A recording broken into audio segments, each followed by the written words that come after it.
Pihak yang pro pengendalian kucing liar bilang satu hal tegas. Kucing feral di Australia adalah spesies invasif yang merusak ekosistem. Mereka bukan bagian dari rantai makanan asli, tapi predator super efisien yang memburu tanpa henti, bahkan saat tidak lapar. Argumen utama pro adalah data konservasi. Kucing liar terbukti membunuh miliaran hewan asli setiap tahun, termasuk reptil langka yang tidak hidup di tempat lain di dunia. Kalau kucing dibiarkan, kepunahan dianggap hanya soal waktu, bukan kemungkinan. Pro juga menekankan bahwa reptil Australia berevolusi tanpa predator seperti kucing. Banyak spesies bergerak lambat, berkamuflase pasif, dan bertelur di tanah. Semua ini bikin mereka hampir tak punya pertahanan alami dari kucing. Di sisi lain, pihak kontra melihat kebijakan ini sebagai pembantaian massal yang tidak manusiawi. Mereka menilai kesalahan utama ada pada manusia yang dulu membawa kucing ke Australia, tapi yang dihukum justru hewannya. Yang kontra berargumen bahwa pengendalian dengan racun dan penembakan bisa berdampak ke spesies non-target.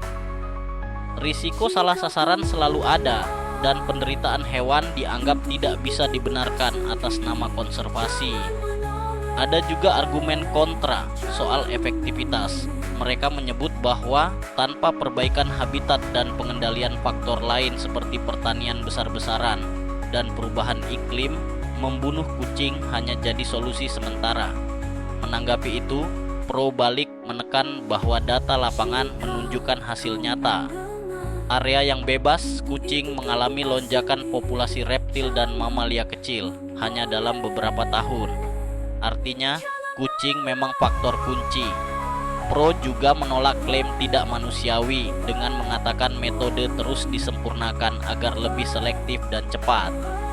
Mereka menyebut ini sebagai keputusan paling buruk yang harus diambil demi mencegah bencana yang lebih besar. Sementara itu, kontra mengusulkan alternatif seperti sterilisasi massal, relokasi, dan pendekatan non-mematikan.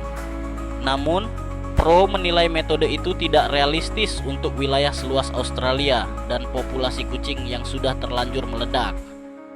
Akhirnya, debat ini tidak punya jawaban yang bersih. Ini bukan soal kucing versus reptil, tapi soal manusia memilih kerugian mana yang sanggup ditanggung. Melindungi kucing berarti membiarkan kepunahan spesies lain. Membasmi kucing berarti menerima konsekuensi moral yang berat. Dan sampai hari ini, Australia masih berdiri di tengah dilema itu.